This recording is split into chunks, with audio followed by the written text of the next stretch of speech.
And welcome back to this edition of Talk of the Town. You know, Adam, I'm so excited about this show because we're truly learning about safety, as we said, and we have with us right now Tim Kohl, who is owner of Epic Bikes, right there located in the Target Shopping Center. Henry Town Center. Yeah, Henry Town Center, across from Home Depot.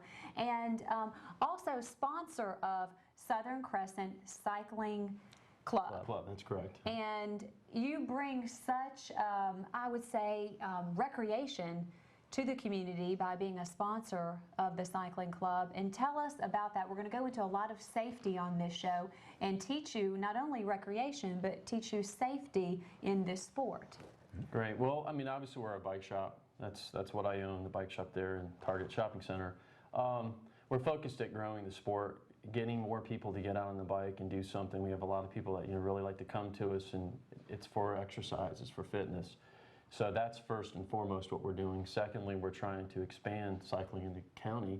It's a beautiful county, a lot of great county roads. Right. I was going to say it had to be growing almost every day or every week. Yeah. Just with, you know, we're hearing more and more about it out there on the street. So you come together as a group weekly. Correct. And you ride together for how long on that particular day? Tell us the process. Sure. Generally, well, we do like 3 groups. So we want to see more and more people riding, and that's kind of what we've been involved in. So how large is the group?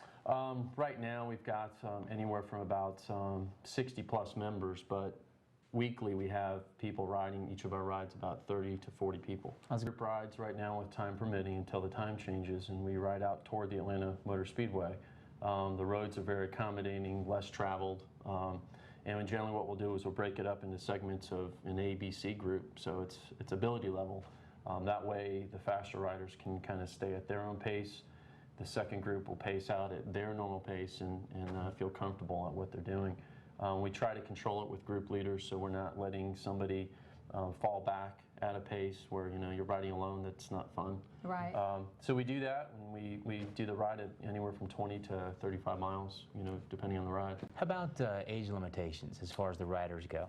Really none. I mean, we have some folks that are teenagers all the way up to 50 plus. I mean, some of the stronger riders being up in 50s, 60s, whatever. So again, another sport where our viewers can join almost any time. Absolutely. And from a health perspective, this would be a great sport for individuals that are experiencing joint pain and absolutely, because of the low impact. Absolutely, because it is low impact. We work at length with the Gold's Gym too, and we have a lot of the spin people that are doing that for such reason, coming over and then cycling with us, and yeah, it's low impact. Kind of like train for it. The one thing that I found, I run a lot, and every once in a while I'll experience a pain in my calf or right now in my hip, and I convert over to the bike, and that spin class was something that just terrified me. But getting out there is really not that bad. So no doubt some of our viewers think the same thing. So how would you have somebody overcome that? Well, first and foremost, whatever they're riding, we want to make sure the bike fits correctly. We professionally fit every road bike that we work with a customer. So there's a difference here. Let's make the distinction between road bike and, I guess, just there's road bikes, backyard bike. Correct. There's road bikes. There's mountain bikes. There's what we call hybrid comfort bikes. There's kids bikes. Really, when you get down to it, I mean, a traditional road bike like the Tour de France bike, you ride a long time. You're on there an hour, 2 hours, 3 hours, so it's got to be comfortable and fit right, because otherwise parts of your body are going to start hurting. Are going to suffer. All right, let's talk really quick about the safety. Helmet and any other gear that we need while on the bike. Good question. Minimally, you would want to wear a helmet. Obviously, that's something that's going to protect your head in the event that you do have a fall. And the helmets are such now, extremely lightweight, very aerodynamic. Hometown Cotton States agent, the Rucker Agency specializes in auto, homeowners, and life insurance policies. Established in 1958, the Rucker Agency is one of the oldest insurance agencies in Henry County. At the Rucker Agency, we're competitive and committed to the well-being of our community. I'm Johnny Rucker, and at Cotton States, you can have a lot of airflow, so no reason not to have it. It'll protect your head. Minimally, maybe gloves and your bike. So it doesn't require a lot of gear to get out and have fun. How about a nice padded seat? That's true. Shorts help too. Well, actually, you can ask Mike about that, because coming up next, we have on Mike Stigers, and he also has a role over at Epic Bike. Yes. And we're going to talk to him because he's actually been riding a very long time. So you're going to want to stay tuned and learn a little bit more about bicycling out on the roads where it can be unsafe, and we're going to teach you all about safety on this show, so stay tuned. And welcome back to Talk of the Town. We are here now with Michael Stigers, who is the store manager for Epic Bikes down there in Henry Town Center. And Michael comes to us with a wealth of experience and talent. He's been road biking for over 20 years now. And he's got some experience as far as training individuals for Olympic Games and things like that. Coach, that's right. So, Coach, tell us a little bit about the program that we saw in the first segment and some of the safety issues that one would have to be aware of. Well, my whole thing is that I like the riders to physically be aware of their surrounding. By having a good awareness of your point in a group, you can actually see the traffic behind you as well as ahead of you by just glancing over your shoulders.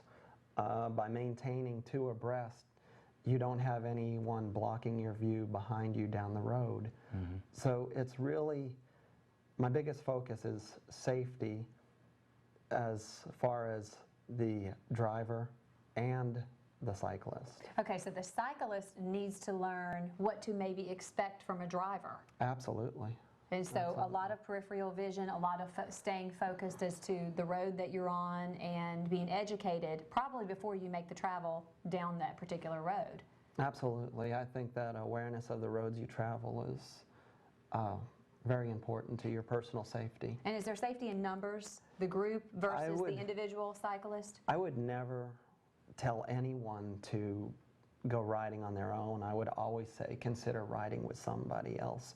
You always have more safety in numbers, and that way if there's an incident such as a flat or such as something as tragic as an accident, there's another person there for the safety. Definitely have that cell phone with you. I think too, though, with the newness of the sport and with the amount of growth that you have experienced, that from a driver's perspective, that would be something. Obviously, what we're here today is to educate the driving community about the group that's out there. So if I'm a driver, I'm coming up on this large group of individuals that are single file, and the real thing as far as a driver is actually the awareness of a cyclist and to have the ability to get around the cyclist as quick as possible and as safely as possible for both parts. A driver really doesn't want to swerve into oncoming traffic, nor does he want to take out a cyclist. So the best thing to do is literally wait till there's a safe opportunity to go around the cyclist.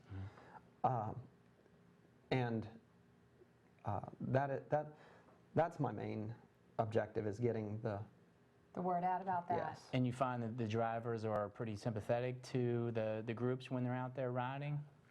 Yeah. Do you really? As fast as this county is growing, yes, I found that they really have developed a sense of trying to get around us.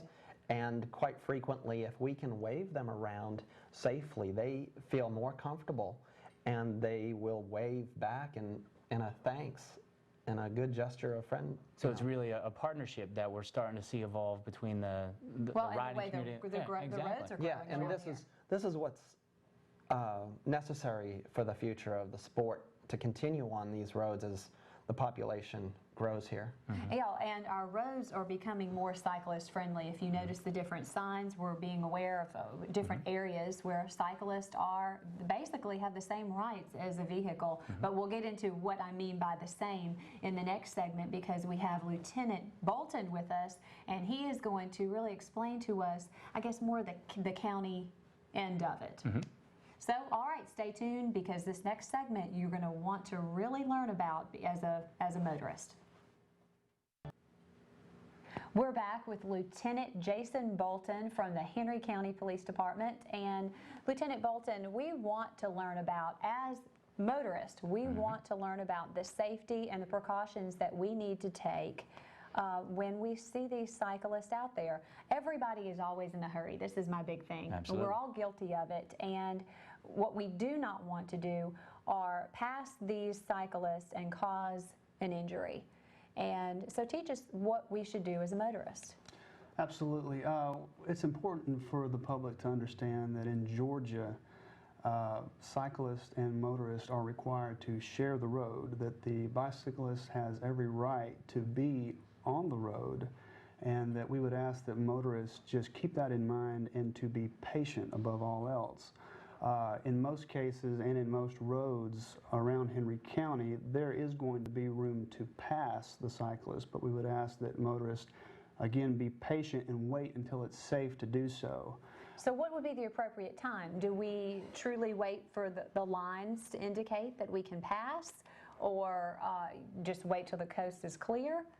Just basically until the coast is clear. I mean, the best case scenario is for cooperation between the cyclist and the motorist, and for the cyclist to pull over as much as possible to the right, and for the motorist to go over to the left as much as possible when there's not traffic coming. But I'm sorry, I was going to say, as these groups, grow in size, though, I mean, it could be an elongated stream of riders. So one would have to forecast forward as far as oncoming traffic and make sure that they have ample time. Exactly, and I think it's a good thing that he pointed out earlier is that they break the groups up into 3 separate groups so that there's not going to be an extremely long line that you have to wait in. There's going to be 3 separate groups, so that's going to help that out a little bit. But the law actually requires, or allows rather, the cyclist to ride 2 abreast if they want to. I mean, typically you'll see them single file, but they are allowed to ride 2 abreast. But they are required to keep as far right as possible, with the exception of maneuvering to avoid obstacles in the road, and also with the exception of turning left. When a bicyclist is going to turn left, he is allowed to move to the left-hand side of the lane for that turn. So that's something also to keep in mind. Really? How about the use of hand signals? Is that to be expected? It is. Again, because they are required to follow the rules of the road, that would include that as well, as far as signaling to turn right or left. And, of course, it's all about safety and making sure that nobody gets hurt. Right, so the cyclist actually needs to take some of the responsibility to communicate with the driver. Absolutely, it's definitely it's cooperation between the cyclist and the driver, that both the cyclist and the motorist need to be aware of each other. And well, we always hear pedestrians first, but clearly when there's a cyclist and a motorist, we're equal. Absolutely, a lot of people don't understand that the bicyclist has every right to be on the road, and a lot of people will wonder, well, they need to be riding off the road, or they need to be on sidewalks, and that's not the case. They have every right to actually be on the road, although they are supposed to be as far right as possible, but, they are allowed to be on the road with the motorist, so it's very important to keep that in mind. And question here, I've heard conflicting answers to this, and I'm sure it's probably on our driver's test, but we don't take that written portion too often anymore. When you are traveling, and say you're an individual riding your bike, are you traveling against traffic or with traffic?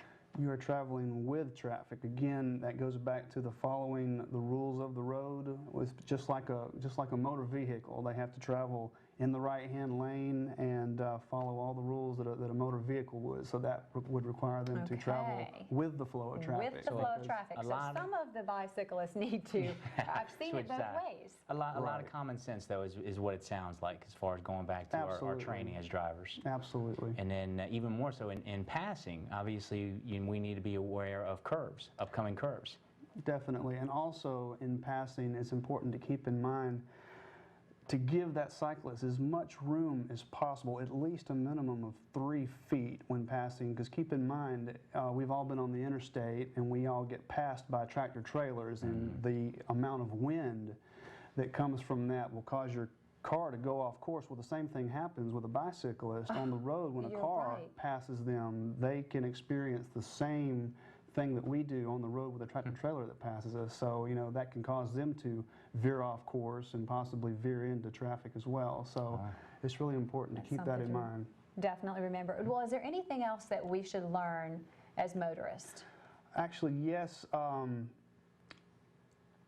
Going back to the motorist being patient with the cyclist, it's very important to keep in mind that they have every right to be there, and that it's not a good idea to get frustrated or to try to intimidate or annoy or harass the driver because you think they're in your way and they won't get out of the way for you. It is actually against the law and can be considered aggressive driving if a motorist decides not to be patient with the cyclist and attempts to intimidate or harass or annoy, and that is a misdemeanor of a high and aggravated nature. So again, it goes back to just understanding that they have every right to be on the road, and to just be very patient with them and to understand that we have to share the road with the cyclist. And also keep in mind that a lot of cyclists have they're into this, so they know what's to be expected from the motorist. So if you get impatient and you decide to rev it up and punch it, that is definitely against the law. Yeah, all right, well, stay tuned. When we come back, we're going to learn a little bit more about bicycling safety. Welcome back to Talk of the Town. We are here again with Lieutenant Jason Bolton of the Henry County Police Department. And Lieutenant, let's focus in one more time about this aggressive driving and the fact that motorists, if they do threaten or perceive to threaten the cyclist, that they do have a chance of being pulled over. Absolutely. There's two code sections. Actually, aggressive driving would pertain to the motorist using their vehicle in an attempt to intimidate, harass, or annoy a driver.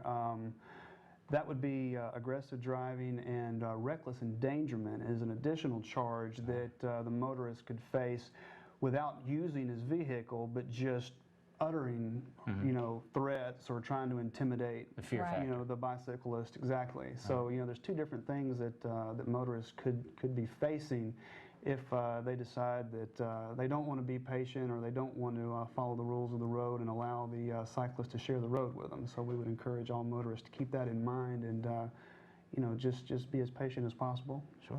Okay, well, if there's one thing we definitely want you to take home from watching this show, it's that the cyclist and the motorist both have the right to be on the road. So the best bet is to just respect each other. Relax.